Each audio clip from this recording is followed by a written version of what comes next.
Welcome back, and now we have the basic recipe at device level ready.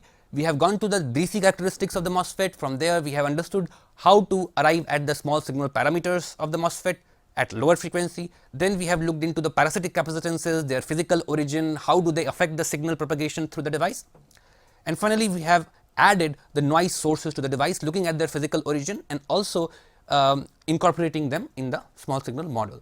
Now we are ready for analyzing circuits using the model that we have developed.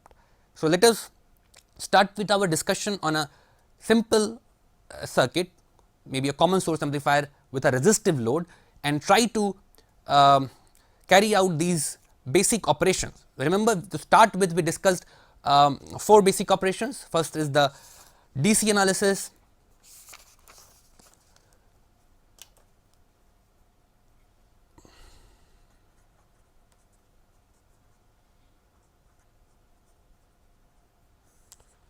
so first is the DC analysis, second is small signal,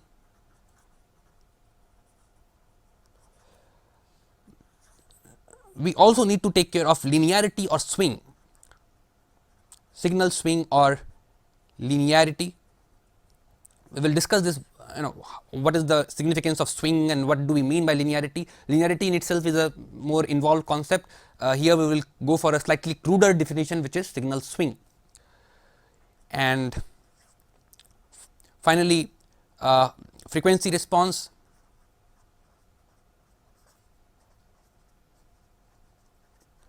and at the end noise analysis.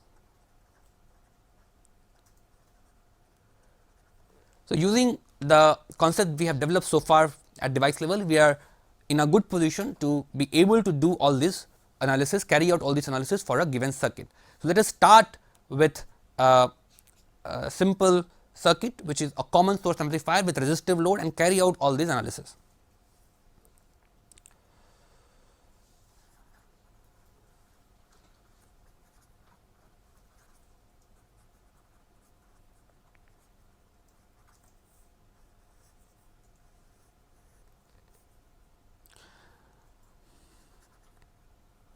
So, first we will be looking at the DC characteristics.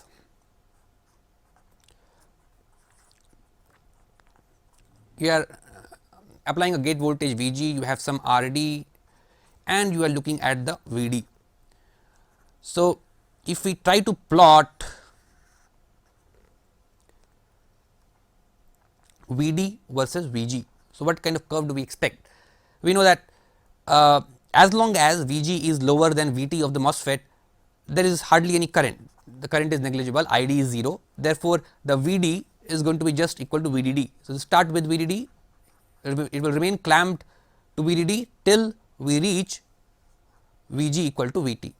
Beyond that point, if I go on increasing the gate voltage further, our current is going to increase and the VD can be written as VDD minus ID RD. So, this is cutoff region, right, because MOSFET is cut off, VG is lower than VT, there is hardly any current.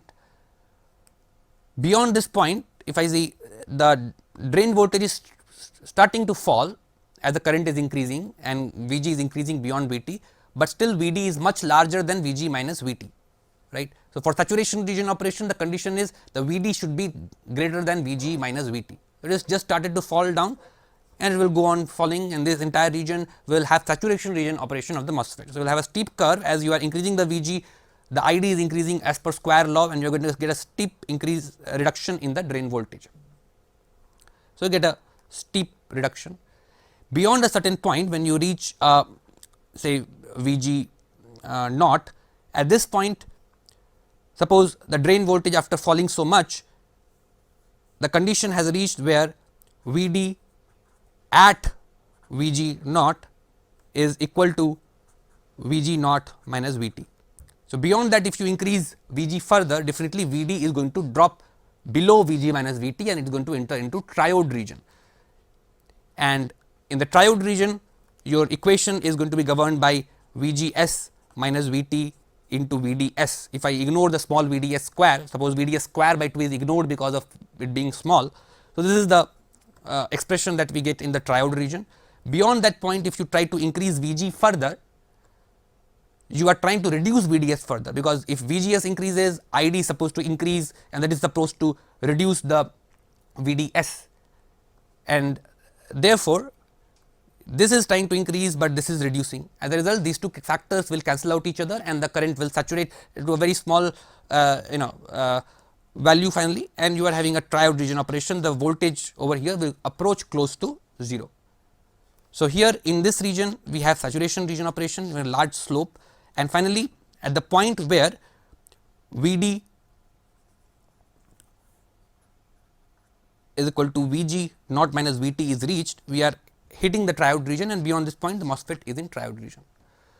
So, you know that if you are trying to operate this as a digital inverter, so the region of operation happens to be either the cutoff region or it happens to be the deep triode region where the input voltage is sufficiently high.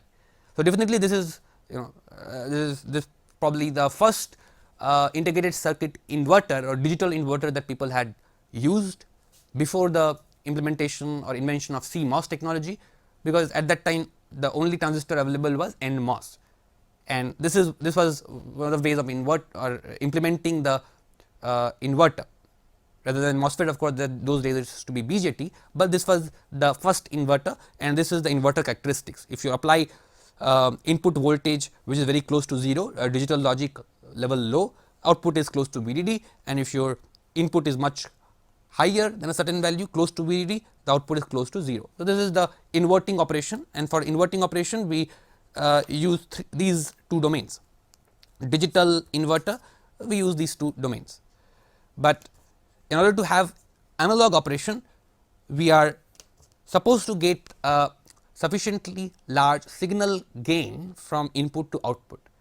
That means, if I am changing the gate voltage over here by small amount, that is I am putting a small AC signal in series with this gate, my drain voltage should also change by a large amount, and that will happen when the V out by V in slope, that is Vd versus Vg slope, is having a magnitude larger than 1, and we see that in this curve the central region of course is having maximum slope, and therefore, it is going to give me maximum possible gain.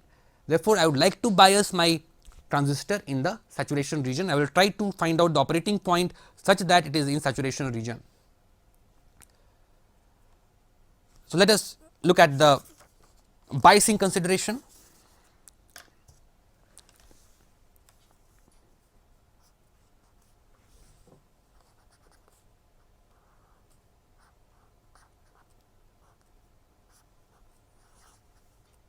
Capital Vg denotes the DC value, small Vg the small signal that you are applying on the top of this, and you have the Rd, once again capital Vd the DC and small Vd. Now, if we talk about the best possible biasing point, we need to look at certain consideration. One is definitely the gain, and we see that in the central region we are going to get possibly largest gain.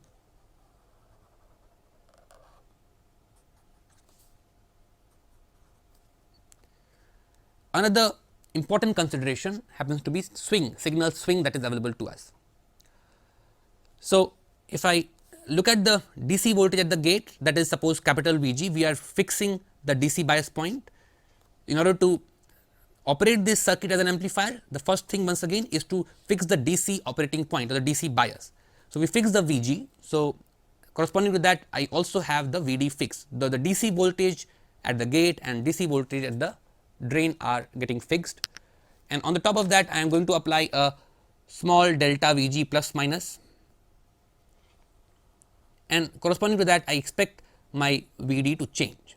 So, if I am reducing my Vg, the current reduces and the Vd goes high. If I am increasing my Vg, current increases, Vd goes low, and the slope over here determines what is the change in delta Vd in both directions when I change my gate voltage by delta Vg. So, the slope is significantly greater than 1, that means we are going to get significant gain. Now, one of the requirements that we have for good amplification and signal swing is that the amplifier should be the transistor should be always in saturation region. The moment it goes out of saturation region, we are going to get poorer gain. We have seen that the moment you are at this point, the slope of this curve is almost dead, and therefore, if you are biasing your transistor over here, the gain is going to be very poor. Likewise, if you are biasing your transistor over here, the gain is going to be very poor.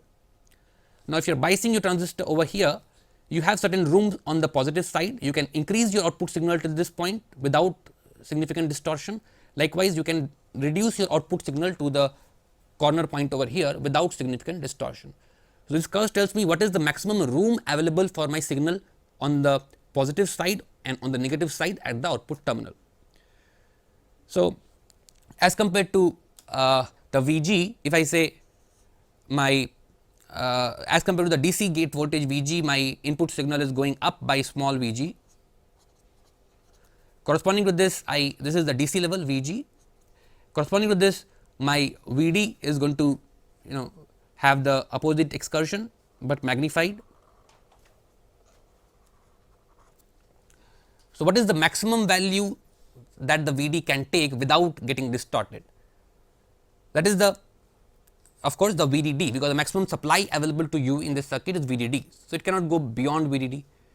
So, in case your input signal is going so low that the MOSFET at a particular point hits the output voltage at a particular point hits VDD, then definitely at this point it will become clamped. So, if I magnify this region, what is happening? If I just look at this region where this clamping is taking place,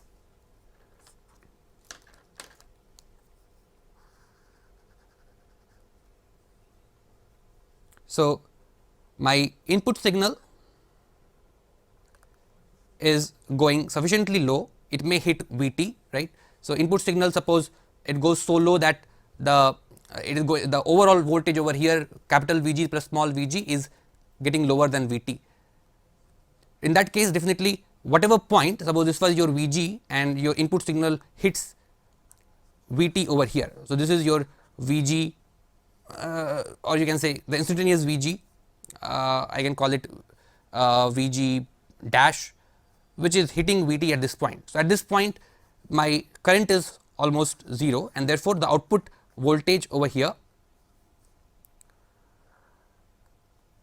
corresponding to this point, it will hit VDD, and for the rest of the signal which is below this, it will remain VDD, right. So, you are getting the signal clipped at VDD. Therefore, the maximum output signal that I have, it is VDD. So, maximum output signal Vd max I can have is VDD. What about Vd min? For Vd min, what is going to happen if I go on increasing the positive peak of the signal? If I go on increasing the positive peak of the signal, we can see this curve. What is going to happen if I increase the delta Vg further and further and go on to the positive side? Ultimately, the output voltage is going to be too low and it is going to be in triode region. Once again, the gain is going to be hampered, and therefore, in order to make sure that the transistor is in saturation, even for the worst case when the gate voltage has sufficiently increased, I must make sure that the drain voltage is sufficiently or minimum value of the drain voltage is equal to the voltage required to keep the transistor in saturation.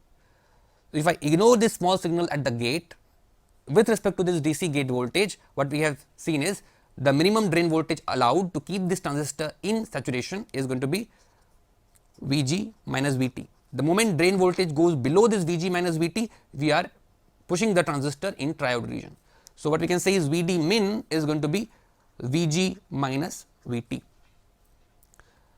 Therefore, we have this range from VDD to Vg minus Vt. My signal can go maximum up to VDD, it can go minimum up to Vg minus Vt. So, if I want a sinusoid signal at the output, so that it can have symmetric swing on both sides, means the peak to peak signal is symmetric across a DC point, I want equal room for the signal on positive side as well as negative side with respect to the DC bias point. So, what is the point we will choose? So, that will be the midpoint between these two extremes. So, Vd I would say bias should be equal to Vd max plus Vd min by 2, which in this case is Vdd plus Vg minus Vt by 2. And based on this I can decide what is going to be the Rd value, because this Vd bias is nothing else but Vdd minus Id times Rd. So, this DC bias current Id and Rd determine what is my Vd. So, from this equation I can find out what is the Rd value required to get a DC bias point at the drain, which is allowing maximum symmetric swing on both sides as compared to the DC point. So, if I choose Rd according to this equation, my output signal can go up and down by the same magnitude without pushing the transistor into triode region or the cutoff region. That is a crude definition of signal swing. Why crude? Because this is just ensuring to the first order that the transistor is going to remain in saturation region, it is not going to enter cutoff, it is not going to enter triode. But definitely there are more serious considerations related to linearity and distortion that we may cover towards the end. For the time being we are skipping that discussion in favor of the time. So, remember that for a good amplification what do we really want is that this slope should be perfectly linear, it should be constant, but no way you can get this slope constant in a practical device. If you plot the slope it will be kind of peaking in the center. If I just take a reading from a device in a lab and try to get these characteristics and plot the slope, it is something like this. So, the slope peaks at the somewhere in the middle and then again dies down. So, the gain or the slope is not constant, and a result of which the gain itself, the slope which determines the gain itself is dependent upon the Vg, or it is dependent upon the signal swing. So, if your signal swing is only till this point, the gain experience will be different. The signal is going till little further, that part of the signal will experience different gain. So, different part of the signal will experience different gain, and that leads to non-linearity. It is not a constant function. Ideally I would like my V out to be equal to k times V in. Ideally k should be constant independent of V in, but here k will not be independent of V in. If the V in is larger, magnitude is slightly increasing the small signal magnitude, the slope, since the slope itself is dependent upon the absolute input value, this will start depending upon V in, and this is no longer be constant. Therefore, V out is no longer linear function of V in. There we get all kinds of harmonics coming into picture. So, we can more accurately represent it as some, if I just look at the small signal, it will be A1 times V in plus A2 times V in square plus A3 times V in cube and so on. So, if you look at this curve, you can find out the fitting function which is satisfying this equation, and from there you can find out the values of A1, A2, A3, which is depicting the overall transfer function. So, this is the real picture that we get. We want only the first term, but we are getting all kinds of other higher order terms which are not desirable, which are distortions, and this will lead to harmonic distortion. So, if you are inputting a sinusoid of sin omega t, and if you are having the second term A2 times V in square, it is going to lead to sin 2 omega t term, this is going to lead to sin 3 omega t terms, and therefore, you are having harmonic distortions, you are having harmonics of the input signal present at the output, which is undesirable. So, this concept of harmonic distortion becomes very important when we are talking about high resolution signal processing. So, definitely we will come back to this concept of non-linearity and harmonic distortion when we approach our discussion on the front end amplifier and ADC. For the time being, whatever analysis we do, that will be based on this relatively cruder definition of maximum signal swing at the output, where the only justification that we need is keeping the transistor in saturation region, making sure that the transistor is not going off or it is not entering into triode region for lower and higher excursion of the input signal. So, that is the point we are going to analyze for the time being. The DC biasing of the common source amplifier.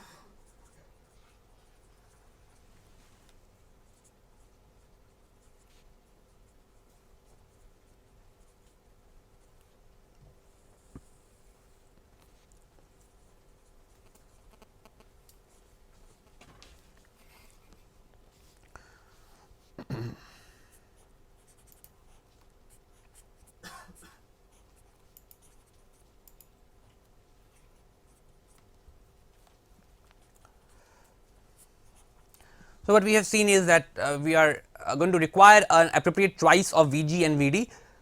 For a given Vg, we are going to get DC operating point, and we wanted to set this Vd to the midpoint of the extreme allowed voltage of Vd, Vd min and Vd max, and that is how we determine the Rd.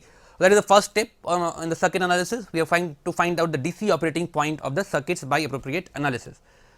Now, let us go further and try to look at the small signal model of this circuit and figure out the small signal analysis. So, for this circuit is I would say this is the simplest possible circuit in analog electronics, and we are just going through some essential steps which is going to be repeated for more complicated circuits like differential amplifier, two stage amplifiers, and finally the complete analog front end. So, this is just an example case. We also need to discuss in detail the common source amplifier with active load, that is another important concept that is going to be used in building the front end amplifier that we are looking into. So, once we have appropriately set the value of Vg and the Vd, so that my transistor is biased in the high gain region. So, I have a certain correct choice of Vg, corresponding to that I am having a correct choice of Vd, so that I am my DC point is at a point in this curve where the slope is large and little bit of change in Vg is going to give me a large change in Vd and therefore large gain. Now, on the top of this, if I want to do the small signal analysis, I can look at the MOSFET model first. The first step happens to be drawing the MOSFET model. Here remember that we are ignoring the body terminal. So, I am not drawing the body terminal, assuming that the body terminal is grounded. Somebody pointed out that we should have included the GMB term, but just to keep things simple, we are ignoring that effect for the time being. So, assuming that the body terminal is grounded, we will be looking at how to include the parasitics also. So, this is the the model of the MOSFET that we have at hand, 3 terminals, gate, source and drain, and now we have to look at the connectivity between these terminals and AC ground. So, first thing is what is appearing at the gate.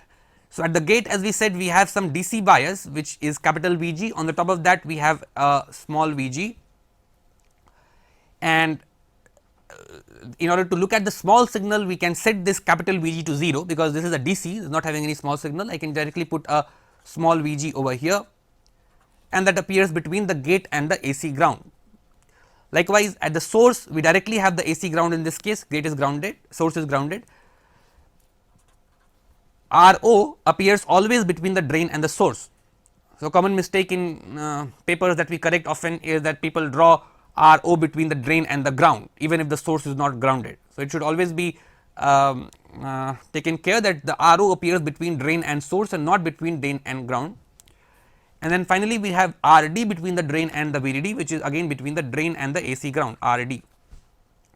And therefore, in this case it is simple to solve, we do not even need to solve any KCL, KVL. We can see that whatever Vg is appearing over here, that is effectively Vgs, because source is grounded. Therefore, Gm Vgs is going to flow into the output node, and that is going to flow in this parallel combination of RO and RD. Therefore, the voltage over here is just going to be Gm Vgs, that is the current, multiplied by RO RD. So, this is 0 minus RO parallel RD times Gm Vgs. So, V out in this case is nothing else but minus Gm Vgs times RO parallel RD, because this is a parallel combination, RO RD appearing between drain and the common AC ground, and the voltage here is the total current flowing through RO and RD parallel combination times that resistance, and therefore, V out by V in is just minus Gm RO parallel RD. And if RO is much greater than RD, which is generally the case in the designs, RD that we are choosing may be significantly lower than RO in general, we can just approximate this as minus Gm RD. So, in this circuit, if I say what are the mechanisms that are available for us to increase the gain, either we can increase the Gm or we can increase the RD. So, if we increase the Gm, again what are the options available to us? Either we can increase the W by L or I can increase the RID. So, once again when I am for a given RD, if I increase ID, what we are going to have is the drain voltage, the DC voltage at the drain is going to go down, and therefore we are going to have limited swing available. So, we said that Vd needs to be midway between the Vdd and Vg minus Vt, so that you have symmetric swing available on both sides. So, if you are increasing the Id, the drain DC voltage goes down, it can come over here and it can reduce the swing available in the lower direction. Same thing will happen if I try to increase Rd while keeping Id constant. So, let us keep Gm constant and increase Rd. So, once again, if you are increasing Rd, once again the DC drop across the Rd is increasing, as a result of which the room available will be reduced. If we want to say maintain the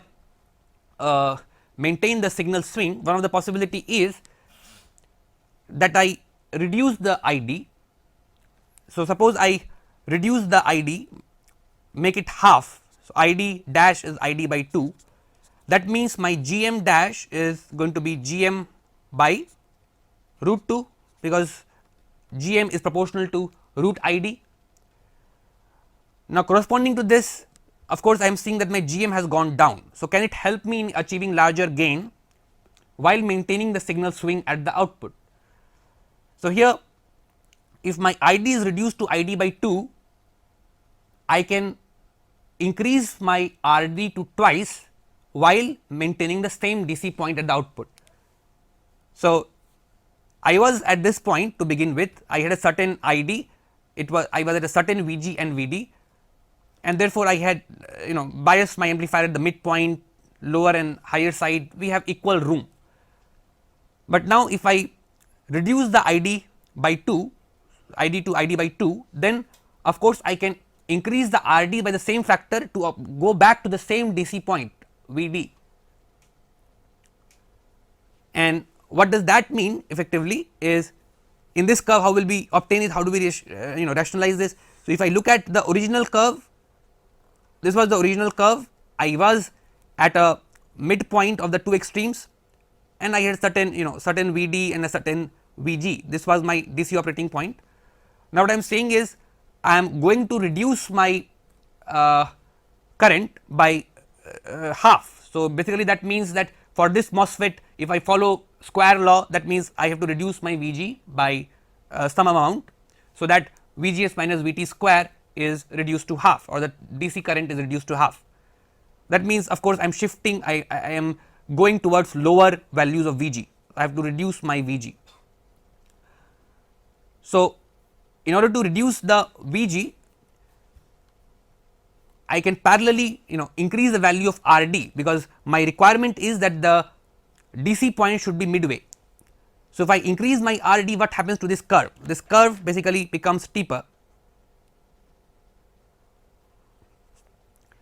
and therefore, for a larger Rd, once again at the desired Vg I will have my new DC operating point, and in general this slope will be almost similar to what we have over here. So, what we are trying to do is we are trying to play with the DC bias current and the resistance to increase the gain while maintaining the required signal swing. Remember, the target is that we should keep the DC bias point midway between the two extremes. So, we reduce the current to half and increase the resistor by double, so that the DC point at the output is same. As a result, what is happening? Gm is reduced to by root 2, but Rd has been reduced to Rd dash is now 2 times Rd. Therefore, this implies that the Gm Rd, if I call it Gm Rd whole dash, that is the new value of Gm Rd, that is going to be root 2 times initial value of Gm Rd. So, we can see that by appropriate choice of Rd and the bias current Id, we can definitely increase the output gain while maintaining the same signal swing without disturbing the maximum signal swing at the output. Definitely, we do have the dependency of many other circuit metrics on Gm and also Rd. So, intuitively speaking, we have seen that the MOSFET is having parasitic capacitances, and when you increase Rd in this branch, the time constant, for example, resulting from the parasitic capacitance between the drain and ground CdB, which is going to appear between drain and body. Body is grounded, therefore, CdB is appearing between drain and body. So, if I just look at this capacitance and Rd, we see that the RC time constant at this node is going to go up, and as a result the circuit is going to become slower if I go for larger Rd, that is going to slow down my circuit. So, although I have managed to increase my gain, but I am suffering with the bandwidth, my bandwidth will be going down because of this capacitive behavior of the MOSFET. Likewise, we have also seen that the GM can play an important role in determining the noise. So, if your GM of the input device is going down, although you are trying to maintain the similar gain, but once again the input referred noise can be deteriorated. So, once again we have a stringent trade off with other parameters. You are trying to adjust one of the parameters, trying to increase the gain while keeping the swing same, but other parameters like the bandwidth and the noise, they are going to degrade, linearity is going to degrade. So, we have to take care of the requirement in the design. While optimizing one parameter, we have to make sure that we are still meeting the other requirements. So, here while reducing the ID and increasing the RD, we are managing to get larger gain and keeping the swing same, but at the same time we are going to deteriorate the bandwidth, we are going to deteriorate the noise. So, in general this is a general taste in the analog design. You are trying to meet a certain spec, you have to make sure that all these different specs, gain, bandwidth, noise, linearity, swing, slew rate, all of these are getting met. If you try to tweak with one of them, something else will be getting messed up.